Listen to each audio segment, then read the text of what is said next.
to hear. So my name is Thomas Cueni. I'm the systems engineer for Tenable in Switzerland. I'm doing Austria and Switzerland. Of course, I'm specialized in vulnerability management, vulnerabilities. But the topic of the talk today is a little bit different. It goes reducing the cyber exposure gap. So first question, what is the cyber exposure gap? That's probably not something you are aware of or a term you have already heard and are working with. And then it says reducing the cyber exposure gap from cloud to containers. So the question is, what are containers? Who is working with containers? Who is Docker? Wow. Okay, that's quite a high number. So let's first address the first point, which is the cyber exposure gap. So what is the cyber exposure gap? Now, if you look at the IT environments we have in companies today, we have a base layer, which are the classical assets as servers, desktops, network infrastructure, firewalls, and so on. But and this is also where we are used to do vulnerability management. Who knows? I know I'm asking a lot of questions today. Who knows Nessus? Everyone knows Nessus, right? It's the world's best known vulnerability scanner. So classical, traditional vulnerability management is dealing with the bottom layer here with servers, desktops, and the classical IT assets.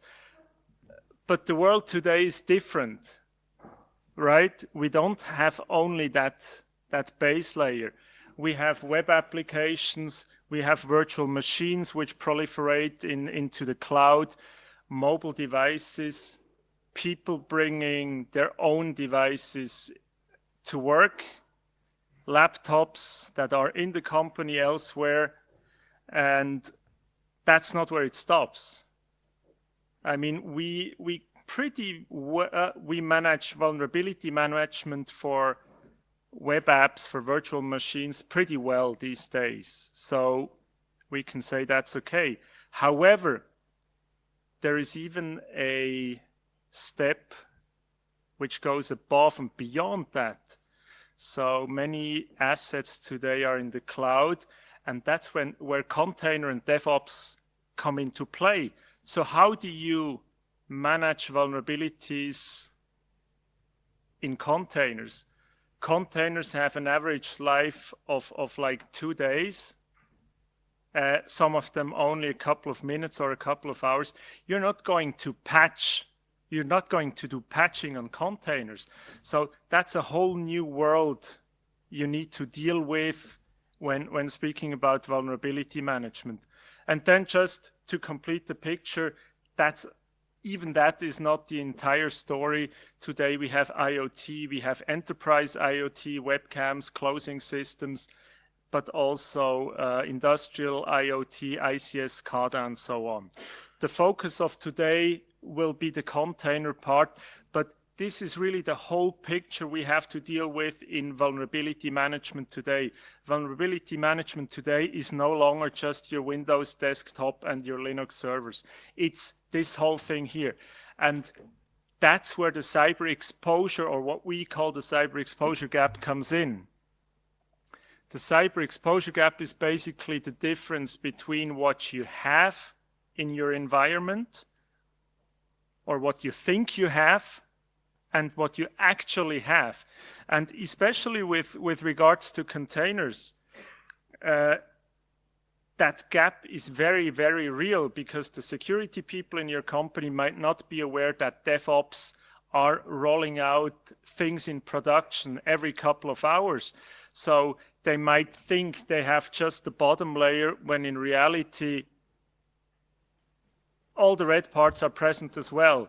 And this difference between what you think you have and what you can deal with your legacy tools, And what you really have, which is the entire attack surface, is what we call the cyber exposure gap. In other words, it's the business risk that you have, because you cannot protect what you can't see. This is clear. So if we look at the definition, cyber exposure is really about actively managing the modern attack surface, and the modern attack surface is important to note because it really comprises all these things we have seen in the previous slides. So it's about managing and measuring the modern attack surface to understand and reduce risk. So the questions we deal with regard to cyber exposure are really, where are we exposed? And this is really, really essential because you only can protect what you can see, what you know about. So you need to know, where are we present in the cloud? What are we using containers for? Where are we using containers? Second point, prioritization. I have not seen one single company that says, okay, vulnerabilities, we just have a couple of them, so thank you very much, and it's okay. Every single company I have visited, they have way more vulnerabilities than they have people to deal with that. So prioritization is really important, and this, we will speak about this with regards to containers. And then vulnerability management is a continuous process. So the question is really, how do we deal with vulnerabilities over time? How do we involve? How do we get better? So this is the general topic of cyber exposure. Now we need to apply this to containers and DevOps. So what is DevOps? Is it just taking the development team and the operations team and bringing those together? And I like to think of it as mixing water and oil. It's not just bringing dev and ops together because you will get something like that. It doesn't mix. It doesn't mix well.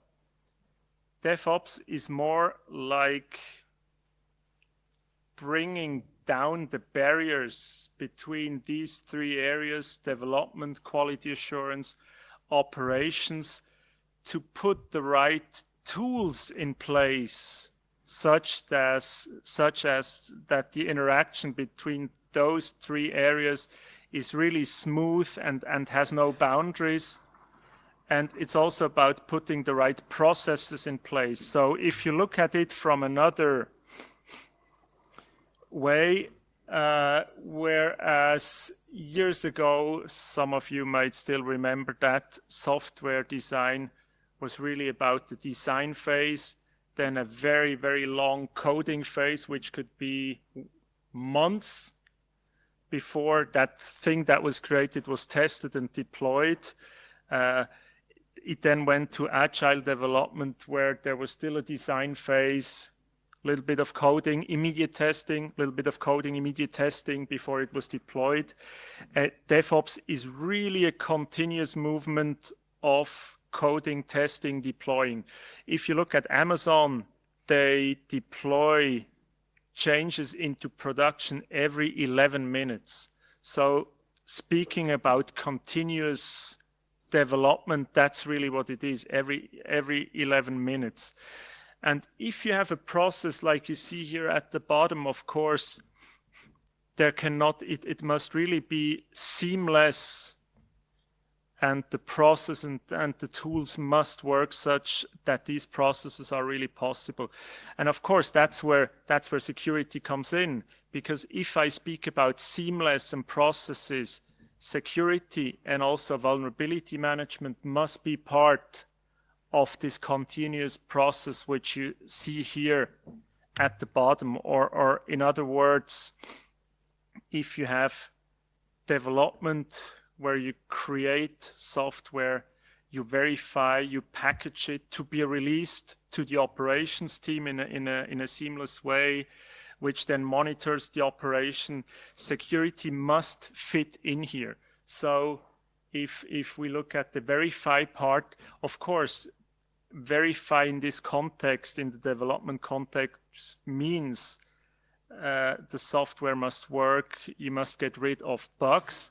But this is also, this verify part is also where security comes into play. So it should be very, very normal that during the build process of software, security is also part of that and is integrated in the developers' workflows. So DevOps. Next up are containers. So just to put everyone on the same level, containers are really self-contained packages where all the necessary things to run an application, such as dependencies, libraries, binaries, configurations, files, are in that package. And if you look at it from an architectural point of view, and you compare it with traditional virtual machines where you have a physical server, you have a hypervisor, and then you have the different guest OSs which are present for every virtual machine with the necessary bins and libraries and the applications. It's much more efficient if you look into the container world. You still have a server on which you have the Docker engine running, and then on that Docker engine you have the different containers which share the kernel and the operating system that is present on the physical server. So this is not multiplied as with the virtual machines, which means it's much more efficient because containers are much smaller. It's also much more resource intensive, whereas it takes a certain time and certain resources to spin up a virtual machine. A container can literally be spun up in the fraction of a second, which means you can use them in a very, very dynamic way. And if you think about Netflix, for example, it makes really sense to use containers rather than VMs. Netflix, for example, they use a dedicated container for every video that is watched. So, of course, it's not possible for every video that is watched to spin up a traditional virtual machine. It takes too much time. It is too heavy on resources. So containers are made for exactly that. And if we speak about container, we must also speak about Docker, which is the most popular platform for containers today. Makes it really easy to integrate. It works well together with the DevOps philosophy we have spoken about before. So because containers are small and efficient, they can easily be deployed, they can easily be changed. If you make a small change, you can redeploy it a minute afterwards with the change. So it fits really, really well with that continuous integration, continuous development paradigm, CI/CD in the DevOps world. And also containers, just to continue here, they are really, really scalable. So you really spin up, you can do bursting, you spin up containers where you need them. If you grow in EMEA, no problem whatsoever, putting 1,000 more containers for the EMEA web app and so on. So scaling is really well. And you see that if you look at the number, it's a good thing. It fits really well with DevOps. So the adoption in the real world is also really, really high. As we speak today, there are 500,000 Dockerized apps available on the Docker Hub. The Docker Hub is one of the official repositories where Docker containers or images are available. And last year there were 24 billion Docker image downloads. So adoption is really, really high. Is all good? It looks very good, right?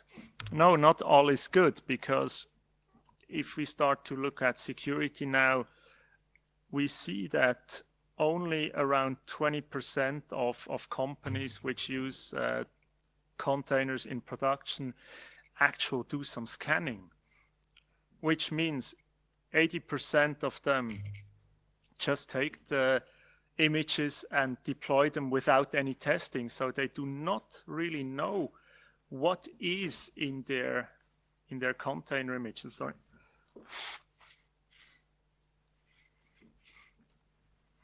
And if we look what's in those containers, we see that in the official images that come from the vendors of these images or from the creators of these images, there are in average 16 vulnerabilities in one Docker image.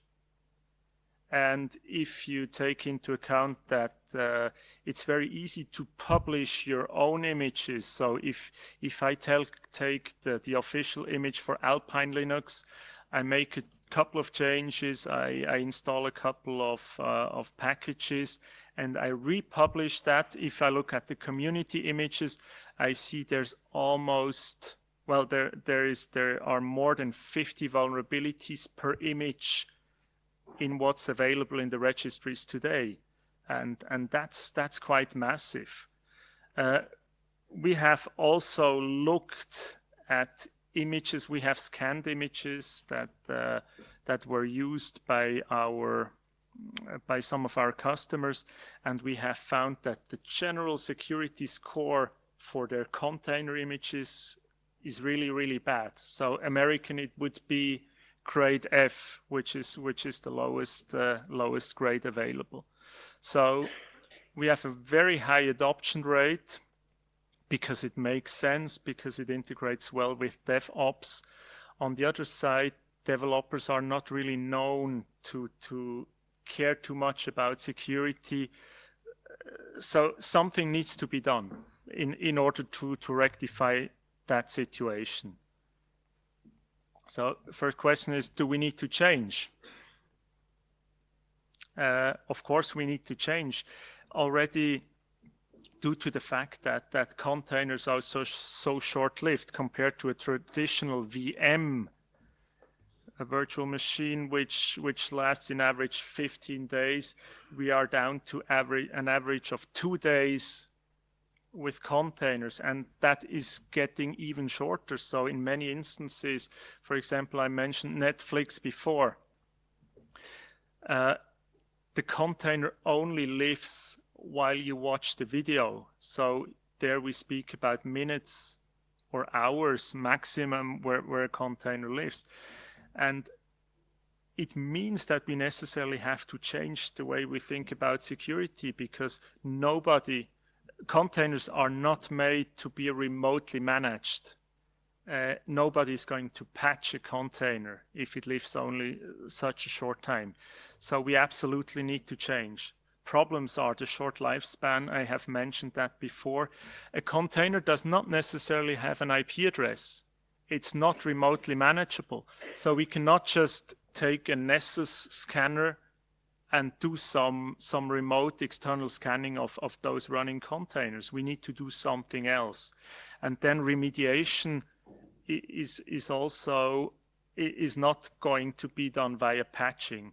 So as we will see, we need to address those things directly in the development cycle, in the build cycle, and that's what we will see in just a second. IT operations people or DevOps people have been asked that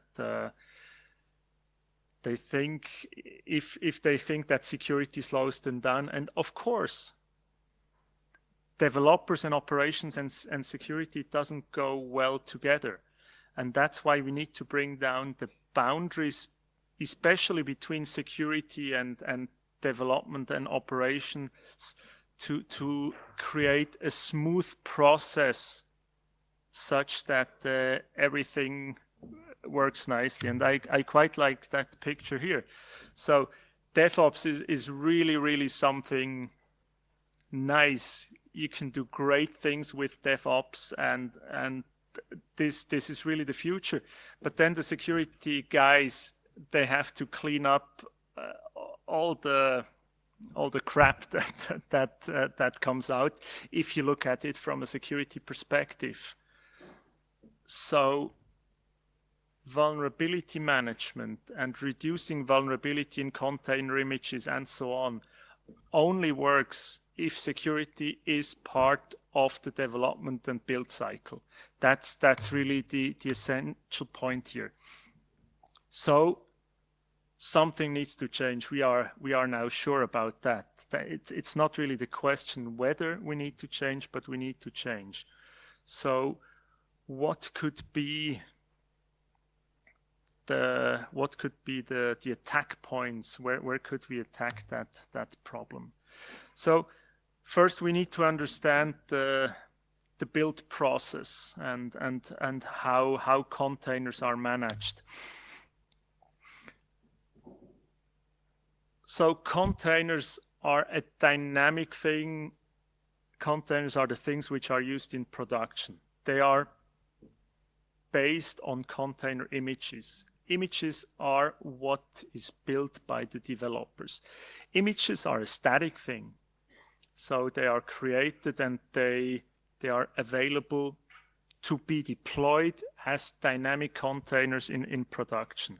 So in another way, you could say that container images are really templates for spinning up containers in the cloud, for example. Then we have so-called container registries. The best known container registry is the Docker Hub. There are other container registries as well. These are really, you can think of it as a folder. It's where the container images are stored. And then based on these container images, the dynamic, the production containers are deployed into the cloud. Now, the tools that are used in this here are tools like Jenkins, which is a tool for building software, Travis, then on the top right, the Docker Hub, or on the bottom right, the Amazon ECS registry. And why am I showing you these logos here? I'm showing you these logos because these are the tools that developers work with. So necessarily, if we want to secure the containerized world, these are the tools we need to work with as well. Then next step, we need to, how is prioritization done? Because if you look at classical vulnerability management, how does it work? You take your Nessus scanner, you scan your environment, and you get a lot of results. And the vulnerabilities, they are critical, they are high, they are medium, they are low. But this is not how it works here, because we might not be able to scan a container, or it doesn't have an IP address, it doesn't have any exposed services maybe, so it doesn't really work. How do we prioritize if we cannot get a classical severity from a vulnerability scan? Now, to illustrate this, I take the example of a major video publisher on the internet that uses a single container image to check every video which is uploaded to them for malware, for security issues. And you can think that this container image which does the security checks on the uploaded videos is really important. So from this, we can deduce that we need to focus on what the container actually does to prioritize vulnerabilities management rather than on scan results.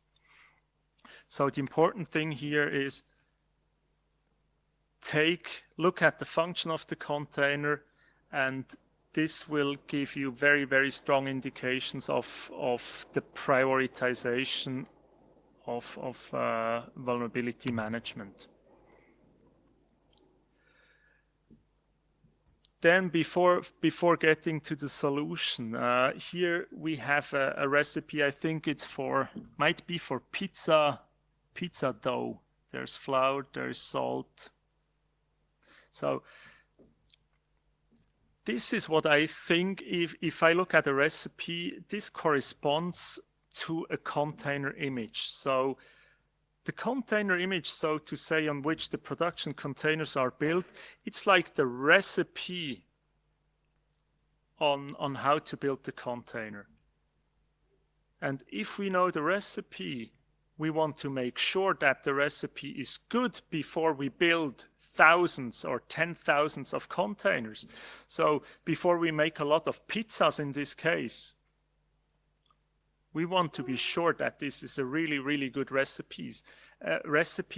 And that's what we are going to do with vulnerability management. So we take the container image, we take the recipe by which all the containers are built, and we are going to that step by step to see how this container image is built.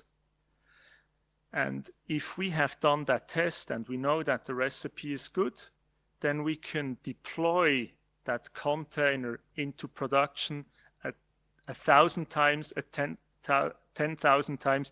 We do not really care. So we basically shift from scanning the dynamic assets for vulnerabilities to the left side to the entity which builds the container. So we have a very, very good look at the container images and before we deploy them into production. Now, if we speak about classical vulnerability management, there is also normally a report. So how are we dealing with that? Developers don't like PDF reports, and nobody ever has asked for a 300-page security report on containers, even more so because they are so short-lived. What do you want to do with a PDF report detailing all the vulnerabilities for something that lives only for an hour? That doesn't go together very well. So what the developer wants to see is something like that. When he uses his normal build tool like Jenkins and he builds his software, he will get some messages, some error messages maybe, that there was a compilation failure, there's still some bugs. And what we want to have is that we want also to have the security information in here. So if there are problems with security, with malware, with vulnerabilities, this should be written directly in the report from the build process. So the developer will do the same thing as to whether he's fixing a bug or he needs to remediate some security issue. There's absolutely no point in distributing reports as is done with classical vulnerability management. If we want this to work, it needs to be integrated into the build process directly. Remediation, and I've mentioned a couple of times already that patching is something which is not really possible. So how do we remediate if we see that there are vulnerabilities in our container images? And I haven't recognized this. Apparently this robot type is called a Dalek, and it's from Doctor Who television series. And these Daleks, they are really made to kill and to exterminate. So remediation in the container world is really about exterminating everything which is bad on the container image. So the goal really is that the build is successful. If the developer starts the build process here in as shown in Jenkins, we should be sure that, and that's why I go back to this slide here, we should be sure that all potential vulnerability flaws, all potential vulnerabilities have been exterminated in order to successfully finish the build process of the software. Which means in turn that verifying that the build process includes security, the security part, really becomes prevention.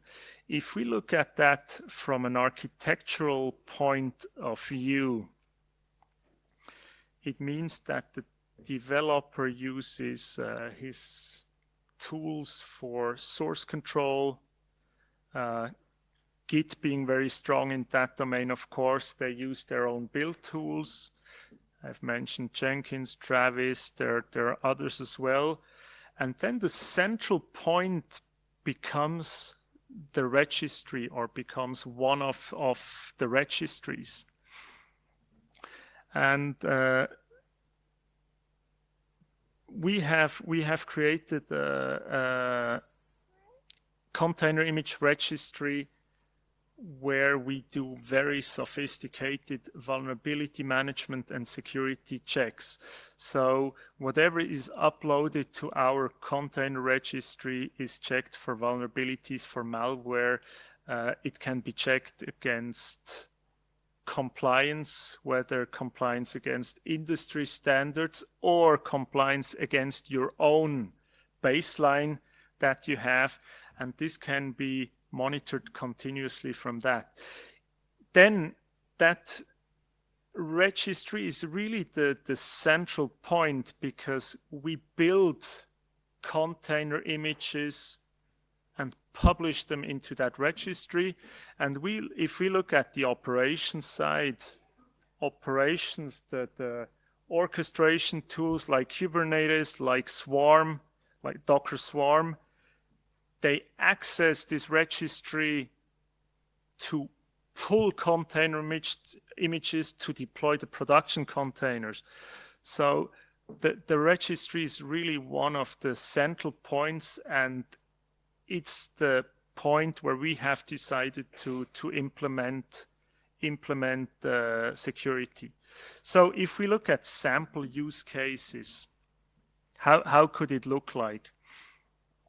So developer has his source control tools like Git, and he does version control with Git. Yeah, let's build the picture right away. So in this case here, our container security or our image registry would be the central part.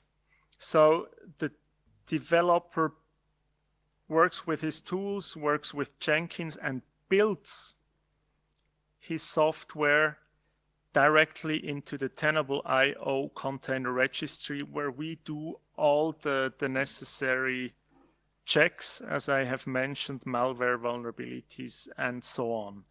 And in this scenario here, the production containers would be deployed directly from this Tenable container registry. But it does not necessarily, there are some other use cases as well. So we could also imagine a use case based on the Docker Hub, which is the most commonly used container registry. So again, the developer would have his own workflows centered around his tools and would publish the container images into Docker Hub or into a private registry. That could also be the case. And the workflow would then be that we have scripts in place which periodically pull, or which on demand pull, new container images from the respective registry back into the Tenable IO registry, where we execute the necessary security checks and provide the result of the security checks back into, for example, Docker Hub here at the bottom. And production deployment would then be done direct from Docker Hub or whatever internal registry you would decide to use. So, in reality, how does this look like? That's the overview dashboard that you would have for your registry. So you could create a number of repositories depending on your projects, upload your container images, and it would really already give you a first overview of how many vulnerabilities are in your container images in total, how many vulnerabilities are in your images compared to other customers, because we take anonymized statistics and telemetry from these systems. We can really see what is the industry average. We have seen before that in average from official registries, we had like 15 vulnerabilities per container image, and from community images it was around 40. So you could easily check against that baseline. And in this case here, we have 6 vulnerabilities per, or that's here.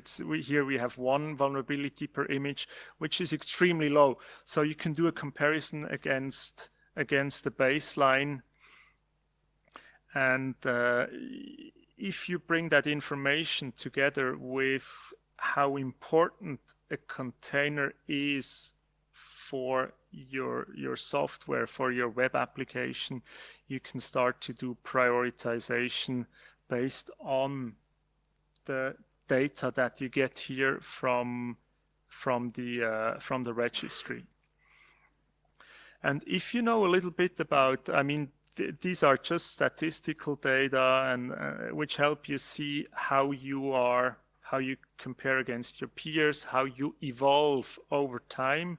But if you know some things about traditional vulnerability management, you are of course also interested in the specific vulnerabilities. And this is what you get if you then go into the container images and look at specific container images. So you can see all the vulnerabilities, all the CVEs. You can see what we think that the risk is for this specific container image based on the detected vulnerabilities, which also gives you more context. It gives you remediation instructions. So you can really see what needs to be done to become better, and not only to evolve over time and reduce the attack surface over time. So you get all that if you use that specific image registry and integrate it in one way or another into the build process of your software. So that is a bit short, but that's really the overview I wanted to give you. Are there any questions so far?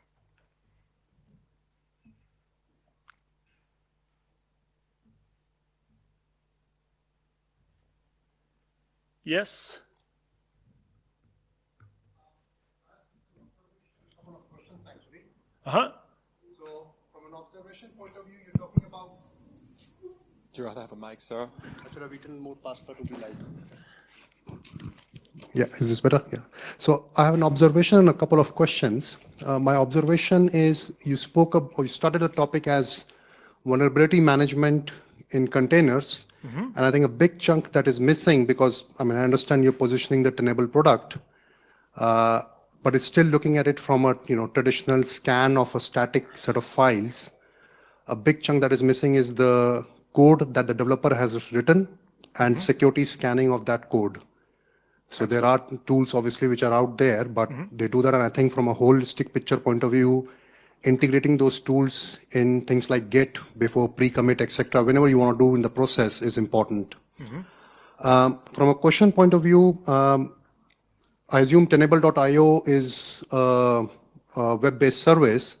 So how does it integrate with products like OpenShift? And the second question is, again, from a process point of view, yeah, I do understand containers have very short life, but sort of the observation I have is still the enterprises use a container for about 3, 4, 5 days. And if you have a container out there which is vulnerable, is there anything that you have which in terms of sort of can go out, seek such vulnerable containers and help destroy them? Thank you. Okay, so let's start with the last part. We don't have anything. So it really comes down to the slide where I showed the pizza recipe.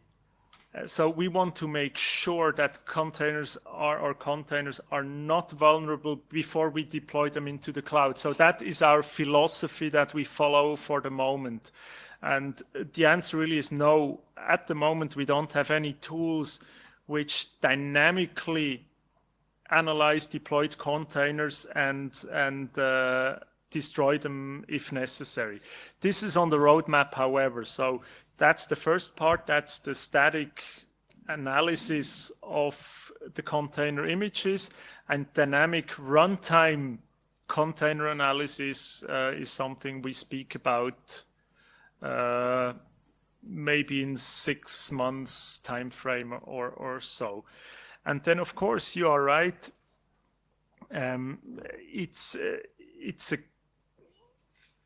There's something else missing, which is analyzing the code of the developers, and that's not something we do today. However, if you look at the way DevOps works, there is a very, very high amount of reusing existing containers, modifying them, adding other third-party packages. So a lot of things are based on things which already exist. So we're quite happy that we can already cover that part. As for custom code, this is still missing. As with regard to collaboration with, you've mentioned OpenShift. So I would go around that question and say that Tenable.io is also available on premise and not only in the cloud. So I would do the integration that way.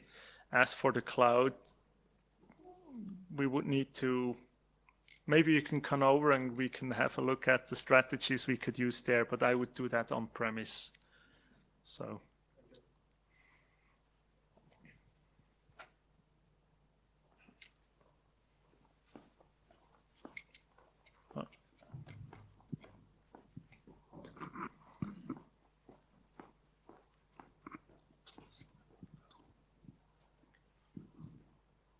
Thank you. Hello, I'm starting my own DevOps company, so I've got a few questions. I see that you are able to do container security, but what about orchestration security? Are you able to scan, for example, Kubernetes configurations or Ansible scripts to check for available issues? No, not yet.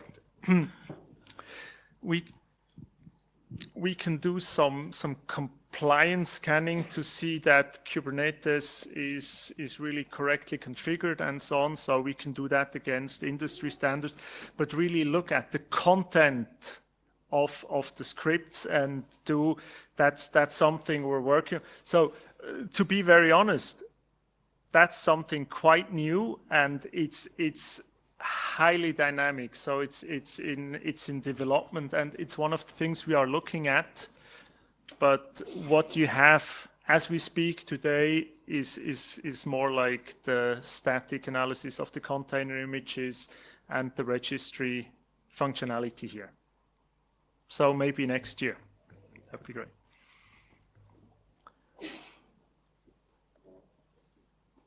Any more? Yeah, there is one.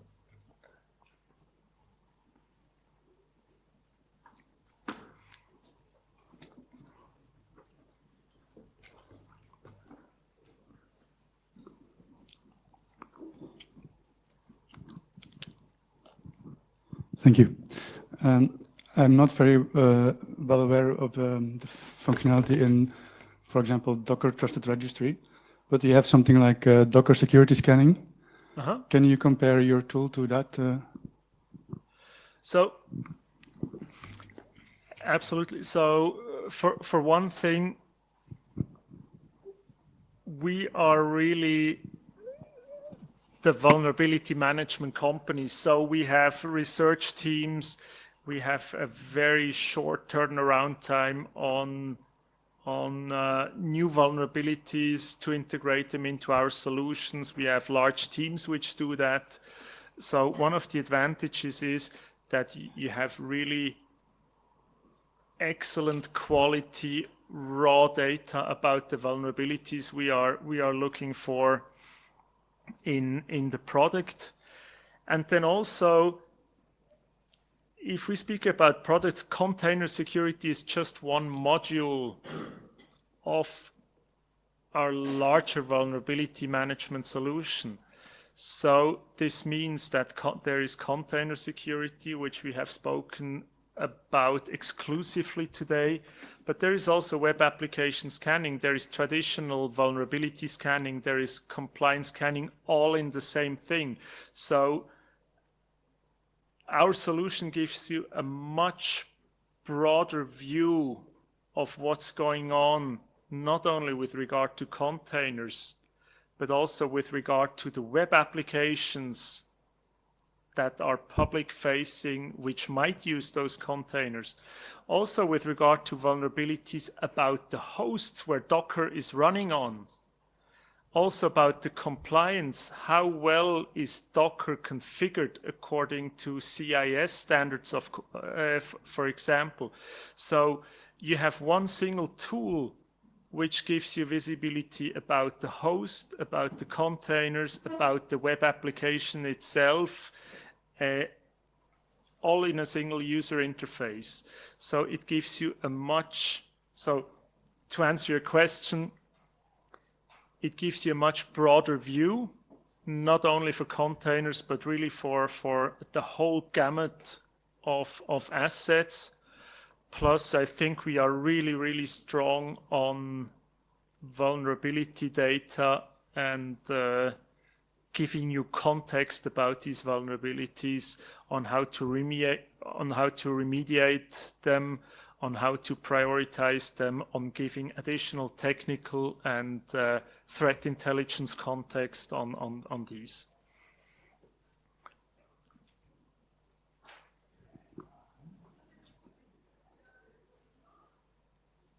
Okay, any more questions?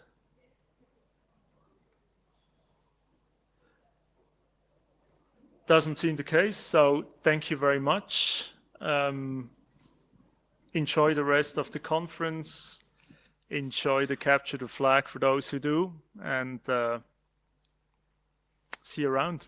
Thank you very much.